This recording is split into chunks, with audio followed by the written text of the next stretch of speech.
जीवन हमें एक मौका देता है, इसलिए जब भी सही कॉलेज चुनने का समय आए तो सिर्फ मंगलायतन यूनिवर्सिटी आपके बेहतरीन भविष्य और सर्वांगीण विकास के लिए।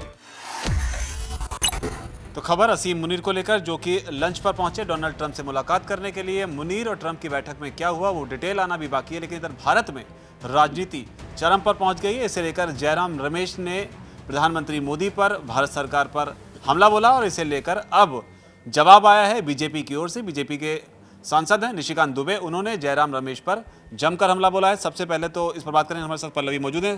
पल्लवी, सबसे पहले बताइए कि आखिर जयराम रमेश ने ऐसा क्या कहा था जिसे लेकर निशिकांत दुबे को इतना गुस्सा आ गया? जी बिल्कुल, कांग्रेस नेता जयराम रमेश ने कहा कि पाकिस्तानी फील्ड मार्शल असीम मुनीर को आज व्हाइट हाउस से अमेरिका के राष्ट्रपति डोनाल्ड ट्रंप के साथ भोजन करने का निमंत्रण मिला। असीम मुनीर ने जनरल रहते हुए आग लगाने वाली एक भड़काऊ बातें कही थी, जिसका संबंध सीधा पहलगाम में हुए आतंकी हमले से था। अब उसी असीम मुनीर को व्हाइट हाउस में भोजन के लिए आमंत्रित करना हमारी कूटनीति और प्रधानमंत्री मोदी के लिए एक बहुत बड़ा झटका है। तो इसके बाद ही तो यहाँ पर ये जयराम रमेश जो है उस भाषण का जिक्र कर रहे हैं असीम मुनीर के, जिसमें उन्होंने हिंदू मुसलमान को लेकर एक बयान ऐसा दिया था जिसमें उन्होंने बताया किस तरीके से हिंदू और मुसलमान एक दूसरे से अलग है। माना जा रहा है कि उसी कड़ी में पहलगाम में आतंकी हमला हुआ।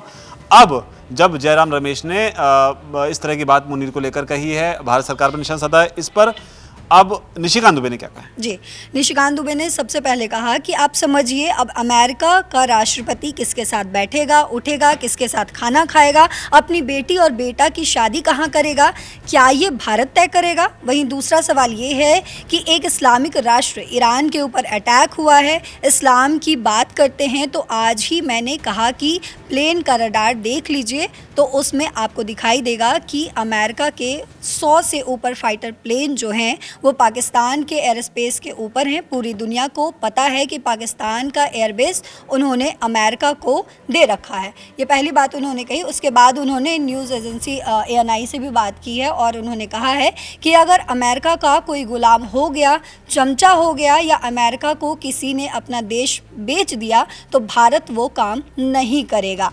भारत एक सार्वभौमिक देश है, इसके प्रधानमंत्री नरेंद्र मोदी हैं। आज क्या हुआ, ट्रंप ने खुद से निवेदन करके PM नरेंद्र मोदी से बात की। 35 से 40 मिनट तक दोनों के बीच बातचीत हुई। इस बातचीत का क्या नतीजा है और क्या प्रतिफल होगा, समय आने दीजिए तो पता चल जाएगा। और साथ ही निशिकांत दुबे ने यह भी कहा है कि मैं इतना कह सकता हूं कि PM मोदी के नेतृत्व में भारत दुनिया की चौथी अर्थव्यवस्था है।